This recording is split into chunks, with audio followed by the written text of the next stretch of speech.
am Melania, Blade of Mikola, and I have never known defeat. And I'm Italian Skeleton, player of games, and I own an air fryer. Oh, rise now, ye tarnished. I have a difficult time talking about Elden Ring.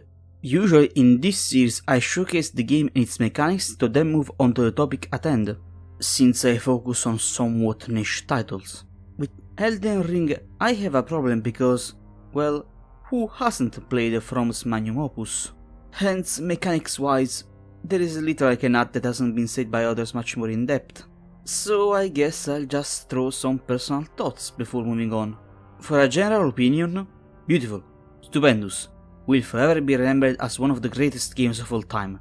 I did get kinda bored halfway through, and played a bit of Five Nations on the side, but that's on me and my personal tastes. Oh, one thing I missed are the raw infusions for the weapons. When I play a Souls-like, I generally don't bother with scaling, as I dump most level points in Vigor, Mind, Endurance, and Intelligence, or a thematic equivalent, and have minimal stats to use a weapon. I hope they add it back for the expansion. Speaking of it, of course, the thing that caught the eye was the addition of a poison swamp, possibly two in fact, with one dedicated to the sleep effect. Man, I would say that at this point feels like the author barely disguised fetish, but that implies subtlety. Look, it's clear he has an intense interest for this sort of thing. I say, satisfy it once and for all. Do an entire game that is a giant swamp, nothing but a giant swamp. Someone, please lend Miyazaki the Star Wars IP so they can make an entire game on Dagobah, the swamp planet. Imagine, the player character spawns in, and it gets immediately poisoned. No cure, no breaks. Forever poisoned until the end credits. Ludicrous, I know, but it's so that he can scratch this itch and let the art team focus on other biomes. I have never seen a normal yellow sand desert, ash doesn't count, with blue bright skies in an official Souls game. And you? I mean, at this point you're not beating the allegations, Miyazaki. Don't you worry, I am beating something. Riveting. Anyway, as one last note, let me say this to avoid any doubts. We stand Millicent on this channel. I don't care if I get the spiritual equivalent of AIDS. She deserves love and affection, goddammit. Okay, now, on to the topic. What motivated me to do this was when I was going through my usual post-game lore watching, and a phrase in this Vatividia's video stuck to me.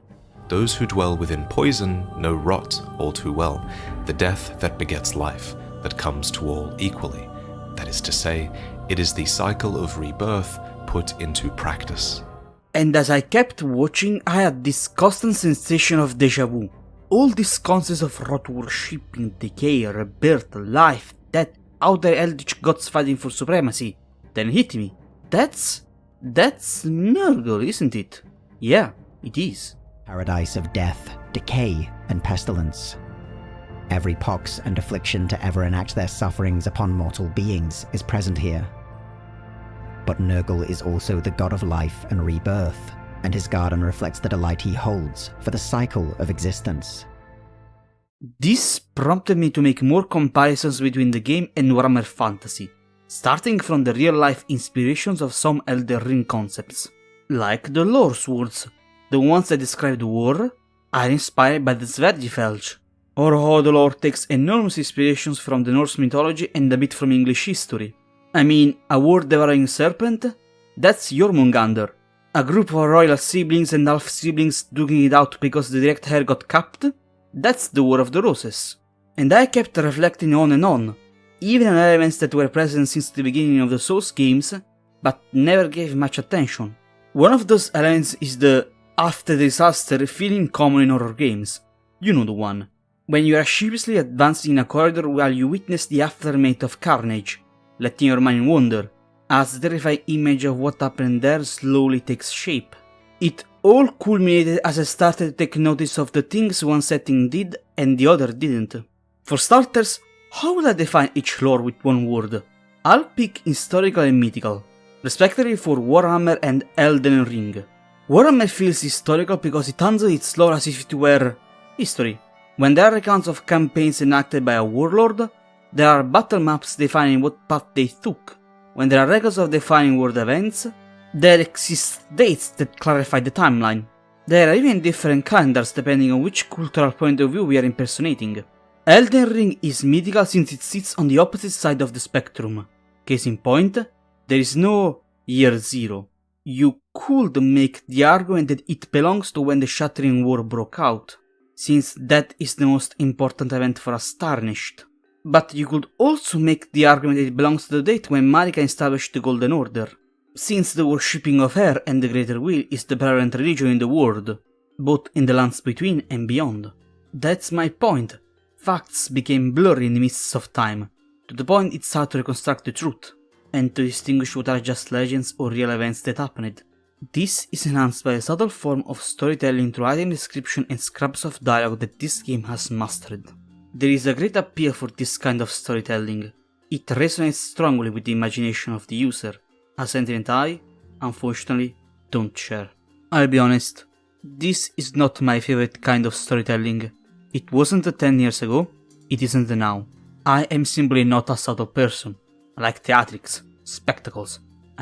My favorite game for a long time has been Total War Warhammer.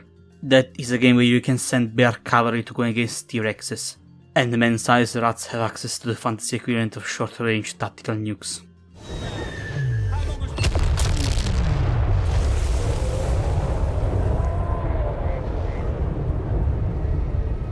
I have the subtlety of a brick to the face. Evil Miyazaki be like, our stories will be told explicitly and our characters will speak in a clear manner. I have a hand fetish and hate swarms. Another aspect of this contrast is the medium for both of these lores were made for. Warhammer Fantasy is a tabletop strategy, with its focus on leading armies into battle, while Elden Ring is a virtual crystallization of the passion of his author for role-playing game books. This difference is also present in the kind of conflicts they depict. Elden Ring is about individuals, their personal desires, and their familiar schemes. Meanwhile, Warhammer is about cultures, their shared beliefs, and their traditions. There are important characters, yes, but they're never more important than the cultures they represent, which is kinda portrayed in the Total War game, to the point that choosing a generic general for the sake of having a stronger army is a reasonable strategy, at least in multiplayer. I find this contrast fascinating, and I recommend the same thing to you.